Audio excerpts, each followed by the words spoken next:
Hello दोस्तों, स्वागत है आपका सरस्वती इंस्टीट्यूट में। तो दोस्तों, इससे पहले हम जो पिछली क्लास हमने ली थी उसमें सीटेट 2012 का जो एग्ज़ाम था आपका, उसकी पीवाईक्यू हम लोगों ने 15 क्वेश्चन सेट कर लिए थे। बाकी के 15 क्वेश्चन आपके बचे थे, वो आज हम देखेंगे। उसके बाद में ये सेट पूरा होने के बाद में इसकी पीडीएफ आपको हमारे टेलीग्राम चैनल सरस्वती इंस्टीट्यूट पर मिल जाएगी। वहाँ पर आप ज्वाइन हो जाइएगा। अगर आपने ज्वाइन नहीं किया है तो ज्वाइन कर लीजिएगा। और बाकी आपको सीटेट के किसी भी सब्जेक्ट के नोट्स चाहिए हैं तो आपको हमारे टेलीग्राम चैनल पर फ्री नोट्स मिल जाएंगे। आपको किसी भी प्रकार का कोई भी एक भी रुपया नहीं देना पड़ेगा। आप फ्री नोट्स वहाँ से डाउनलोड कर सकते हैं और अच्छे से पढ़ सकते हैं। बाकी आप किसी और के चक्कर में मत पड़िएगा, क्योंकि आपको सीटेट के नोट्स जो हैं वो लोग रुपए लेकर आपको देते हैं। ऐसा कुछ भी नहीं है, पेड नोट्स आपको नहीं लेने हैं किसी के भी। जो मेरे पास नोट्स हैं वहाँ से आप अच्छे से पढ़ के पास हो सकते हैं, इसलिए आप वहाँ से अपना नोट्स जो भी आपका सब्जेक्ट है वहाँ पे डाउनलोड कर लीजिएगा और अच्छे से याद कर लीजिएगा। तो आज हम सीटेट के जो 2012 का सेट था, हम लोगों ने पिछली बार किया था, उस क्लास से 15 क्वेश्चन थे।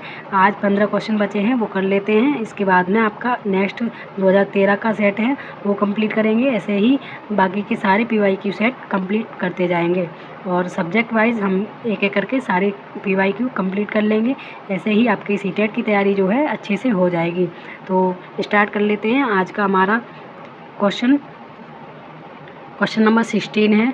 राज्य स्तर की एक एकल गायन प्रतियोगिता के लिए विद्यार्थियों को तैयार करते समय एक विद्यालय लड़कियों को वरीयता देता है। एकल गायन प्रतियोगिता है जिसमें लड़कियों को वरीयता दी जाती है, मतलब कि ऐसा माना जाता है कि लड़कियां ही गायन या संगीत के लिए बनी हैं। तो ये किस तरह की भेदभाव या वरीयता को दर्शाता है। इसका हमारा करेक्ट आंसर हो जाएगा ऑप्शन नंबर डी, लैंगिक पूर्वाग्रह। यानी कि अगर लड़के का काम है तो लड़का ही करेगा और लड़कियों का काम है तो लड़कियां ही करेंगी, ऐसा जबकि नहीं होता है। लैंगिक पूर्वाग्रह आपके लिए सही नहीं माना जाता है। तो इस तरह से जो गायन प्रतियोगिता है उसमें आप देख सकते हैं एक से बढ़कर एक बॉयज सिंगर हुए हैं। आप देख सकते हैं कि जैसे कि कुमार सानू हैं, उदित नारायण हैं और जुबिन नौटियाल हैं, अरिजीत सिंह हैं। ये मेल सिंगर हैं जो आज के समय में लैंगिक पूर्वाग्रह को जो है दूर करते हैं। और लड़कियां भी हैं जो गायन के अलावा और भी काम करती हैं। तो इस तरह से लैंगिक पूर्वाग्रह इसका सही आंसर हो जाएगा। बाकी के ये तीनों ऑप्शन हमारे गलत हो जाएंगे। तो बढ़ते हैं नेक्स्ट क्वेश्चन की तरफ। क्वेश्चन नंबर 17 है। वाइगोस्की बच्चों की सीखने में निम्नलिखित में से किस कारक की महत्वपूर्ण भूमिका पर बल देते हैं। तो वाइगोस्की आपको पता ही होगा, आपने पढ़ा होगा अगर।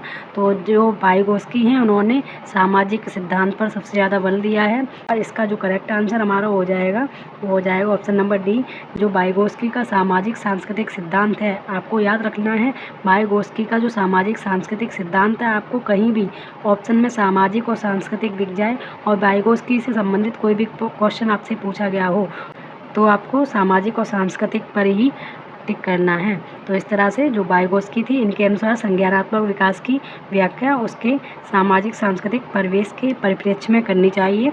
किसी बालक का समाजीकरण जिस सामाजिक सांस्कृतिक परिप्रेक्ष्य में हुआ रहता है उसी के अनुरूप उसमें भाव, विचार, दृष्टिकोण एवं मानसिक क्षमताओं का विकास होता है।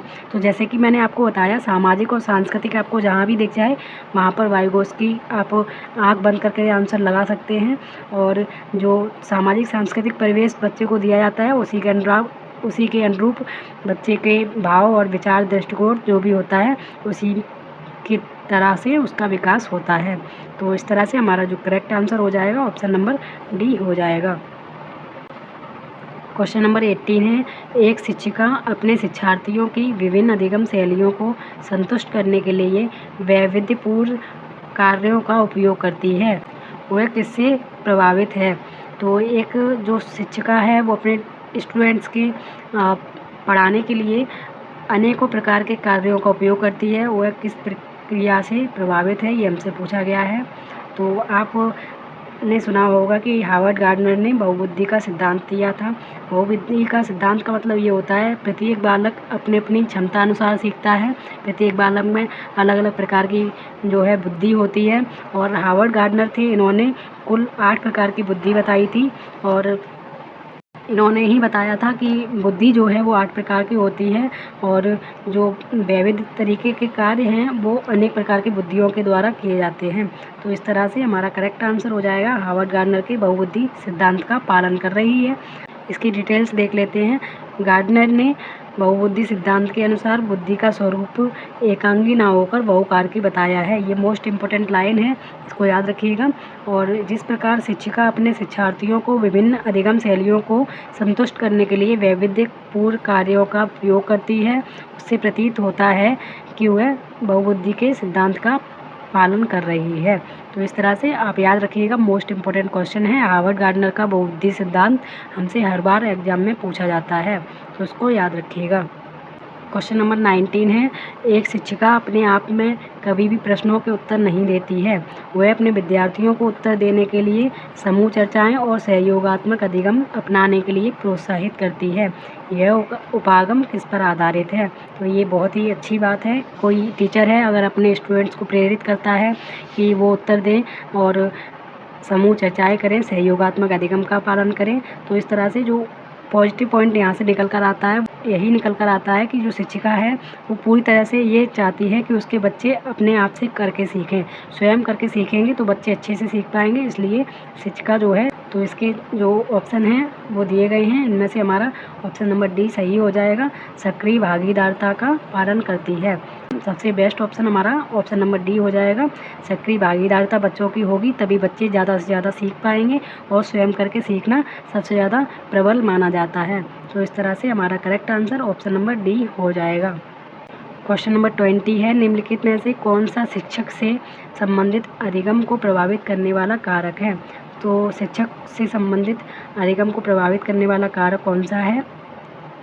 ऑप्शन नंबर डी हमारा करेक्ट आंसर हो जाएगा। विषय वस्तु में प्रवीणता होनी चाहिए, शिक्षक से संबंधित यही हमारा प्रभावित करने वाला कारक है। क्वेश्चन नंबर 21 है, कोलबर्ग के अनुसार शिक्षक अपने बच्चों में नैतिक मूल्यों का विकास कर सकता है। तो इसका करेक्ट आंसर हमारा है, कोलबर्ग ने एक विकास का सिद्धांत दिया था जिसे बोलते हैं नैतिक विकास का सिद्धांत। और नैतिक मुद्दों पर आधारित चर्चाओं में उन्हें शामिल करके, यानी कि जो भी आपके स्टूडेंट्स हैं उनको आप नैतिक मुद्दों में जो भी चर्चाएं होती हैं उनमें शामिल करेंगे, जिस तरह से नैतिक मूल्यों का विकास हो सकता है। और बच्चे अच्छे से जब किसी मुद्दों में शामिल करके आप तो बच्चों को सिखाएंगे तो अच्छे से चर्चा होगी, तो और चर्चाओं के माध्यम से बच्चे जो है वो नैतिक मूल्यों का विकास अच्छे से उनमें हो सकता है। तो इस तरह से कोलबर्ग के नैतिक विकास का सिद्धांत हमारा क्या होता है, नैतिक विकास में आप बच्चों को खुद से चर्चाओं में शामिल करेंगे तब बच्चे अच्छे से सीख पाएंगे। इसका correct answer option number C हो जाएगा।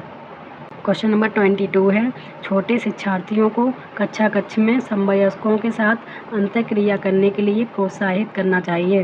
तो समवयस्कों के साथ अंतःक्रिया करने के लिए प्रोत्साहित करना चाहिए, ये हमारा ऑप्शन नंबर सी सही हो जाएगा। वे पढ़ने के दौरान सामाजिक कौशल सीख सकें, इसलिए छोटे शिक्षार्थियों को कक्षा कक्ष के दौरान समवयस्कों के साथ अंतःक्रिया के लिए प्रोत्साहित करना चाहिए। अगर आप अपने बड़े बुज़ुर्गों के साथ बैठते हैं तो आपने देखा होगा कि आपको सामाजिक कौशल सीखने को मिलते हैं। जिस तरह से बच्चों को जितना हो सके अपने बड़े बुज़ुर्गों के साथ बैठना चाहिए, जिससे सामाजिक कौशल उनमें विकसित हो सके। क्वेश्चन नंबर 23 है, जब एक निरयोग्य बच्चा पहली बार विद्यालय आता है तो शिक्षक को क्या करना चाहिए? निरयोग्य बच्चा यानी कि योग्य नहीं है और वो पहली बार विद्यालय आता है तो एक शिक्षक के रूप में आप क्या करेंगे, ये हमसे पूछा गया है। तो इसका करेक्ट आंसर हमारा है ऑप्शन नंबर सी। सहकारी योजना विकसित करने के लिए बच्चे को माता पिता के साथ चर्चा करनी चाहिए।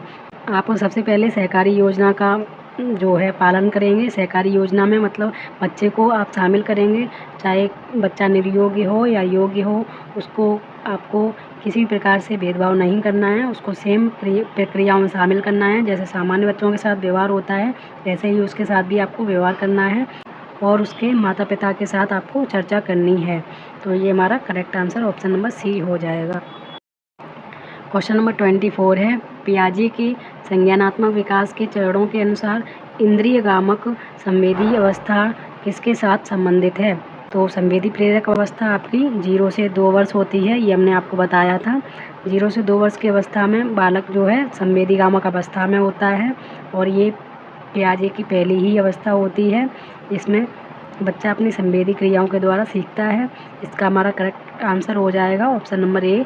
बच्चा जब संवेदीगामक अवस्था में होता है तब अनुकरण, स्मृति और मानसिक निरूपण के द्वारा सीखता है। तो आपने देखा होगा जब बच्चे छोटे होते हैं तो जैसा आप बड़े लोग करते हैं वैसे ही बच्चे क्रियाएं करते हैं।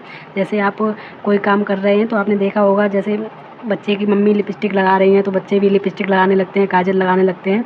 तो ये अनुकरण के द्वारा सीखते हैं और स्मृति के द्वारा सीखते हैं और मानसिक निरूपण के द्वारा सीखते हैं। तो इस तरह से आप इसको याद रख सकते हैं। ऑप्शन नंबर ए इसका सही आंसर हो जाएगा। क्वेश्चन नंबर 25 है, मानव व्यक्तित्व परिणाम है किसका? तो इसका करेक्ट आंसर है ऑप्शन नंबर बी, आनुवांशिकता और वातावरण की अंतःक्रिया का परिणाम होता है मानव का व्यक्तित्व। तो इस तरह से ये बहुत ही ज़्यादा इम्पोर्टेंट है। हेरिडिटी और एनवायरनमेंट का जो गुणनफल यानी कि अंतःक्रिया का संबंध होता है वो मानव व्यक्तित्व की अंतःक्रिया का परिणाम होता है। तो इस तरह से इसका करेक्ट आंसर हो जाएगा option number B. Question number 26 है, शिक्षण अधिगम प्रक्रिया में व्यक्तिगत रूप से ध्यान देना महत्वपूर्ण है क्योंकि? तो इसका हमारा करेक्ट आंसर हो जाएगा ऑप्शन नंबर डी, बच्चों की विकास दर भिन्न होती है और वे भिन्न तरीक़ों से सीख सकते हैं। तो इस तरह से आपको जो है प्रत्येक बच्चे को अलग अलग प्रकार से सिखाना है, अलग अलग प्रकार से आपको बच्चों को देखना है, व्यक्तिगत रूप से आपको सिखाना है। तो इस तरह से हमारा करेक्ट आंसर हो जाएगा ऑप्शन नंबर डी, बच्चों की विकास दर भिन्न होती है और वे अलग अलग तरीक़ों से सीखते हैं। कोई बच्चा जल्दी सीख जाता है, कोई लेट सीखता है। इस तरह से उनकी विकास दर जो होती है वो भिन्न होती है और वो विभिन्न प्रकार से सीखते हैं। क्वेश्चन नंबर 27 है, निम्नलिखित में से कौन सी समस्या समाधान की वैज्ञानिक पद्धति का पहला चरण है? तो हमारा पहला चरण पूछा गया है, समस्या समाधान में आप सबसे पहला चरण कौन सा अपनाएंगे? इसका हमारा करेक्ट आंसर है ऑप्शन नंबर बी, समस्या के प्रति आपको जागरूक होना पड़ेगा, तब आपका पहला चरण आएगा। उसके बाद में आपको प्रासंगिक जानकारी को एकत्र करना पड़ेगा और प्राकल्पना का निर्माण करना पड़ेगा और फिर उसके बाद परीक्षण करना पड़ेगा। तो इस तरह से हमारा जो इसका करेक्ट आंसर है ऑप्शन नंबर बी हो जाएगा। समस्या के प्रति जागरूकता समस्या समाधान का पहला चरण होता है। क्वेश्चन नंबर 28 है, निम्नलिखित में से कौन सा सीखने का क्षेत्र है? करेक्ट आंसर हमारा हो जाएगा ऑप्शन नंबर बी, भावात्मक क्षेत्र सीखने का क्षेत्र है। क्वेश्चन नंबर 29 है, जब बच्चा कार्य करते हुए ऊबने लगता है तब वह इस बात का संकेत देता है कि? तो जब बच्चा ऊबने लगता है किसी कार्य को करते करते तो आप समझ सकते हैं कि वो किस प्रकार का संकेत देता है। यानी कि इसका कार्य है, इसका संकेत होता है कि बच्चा संभवतः कार्य यांत्रिक रूप से बार बार हो रहा है। तो आप देख सकते हैं जब आप भी किसी भी काम को बार बार करते हैं तो आप भी ऊबने लगते हैं, बोर होने लगते हैं। तो एक ही कार्य को अगर बार बार किया जाता है तो संभवतः बच्चा बोर होने लगेगा, ये आपका संकेत होता है। इसलिए आप किसी भी कार्य को बार बार नहीं कराएंगे, यांत्रिक रूप से बार बार कराने का कार्य होता है कि यह बच्चा जो है वो ऊबने लगेगा और बच्चा बोर होने लगेगा। तो इसका correct answer option number A हो जाएगा। क्वेश्चन नंबर 30 यानी कि हमारा लास्ट क्वेश्चन है, प्रायः शिक्षार्थियों की त्रुटियां रिक्त स्थान की ओर संकेत करती हैं। तो शिक्षार्थियों की जो त्रुटियां होती हैं वो कैसे सीखते हैं ये हमें बताती हैं कि अगर कोई बच्चा त्रुटि कर रहा है तो आपको समझ में आना चाहिए कि ये गलती इसने की है तो किस वजह से की है, वो क्या सीखना चाह रहा है, क्या सीखना नहीं चाह रहा है। ये आपको संकेत देती हैं कि बच्चों की त्रुटियां जो हैं वो कैसे सीखती हैं। बच्चों की त्रुटियां आपके लिए बहुत ही ज़्यादा इम्पोर्टेंट हो जाती हैं। अगर आप एक शिक्षक हैं तो आपको बच्चों की त्रुटियों को किसी गलत तरीके से नहीं लेना है, जबकि बच्चों की जो त्रुटियाँ हैं उनके सीखने की तरफ संकेत करती हैं। तो इस तरह से ऑप्शन नंबर ए हमारा करेक्ट आंसर है। और ये वीडियो आपको कैसी लगी ये आप हमें कमेंट में बता दीजिएगा। बाकी आपको कोई भी क्वेश्चन है वो आप हमें कमेंट में पूछ सकते हैं। और आपकी जो PDF है ये 30 क्वेश्चन की PDF हम आपको अपने टेलीग्राम चैनल सरस्वती इंस्टीट्यूट पर डाल देंगे, वहाँ से आप इसको डाउनलोड करके अपना रिवीजन कर सकते हैं। और बाकी की PDF जो भी आपकी CTET के नोट्स वगैरह हैं, फ्री नोट्स आपको मिलेंगे हमारे चैनल पर, वहाँ से आप डाउनलोड कर सकते हैं। और चैनल को सब्सक्राइब कर लीजिएगा, बेल आइकन प्रेस कर लीजिएगा। और मिलते हैं एक नई वीडियो के साथ, तब तक के लिए इतना याद कीजिए और अच्छे से तैयारी कीजिए।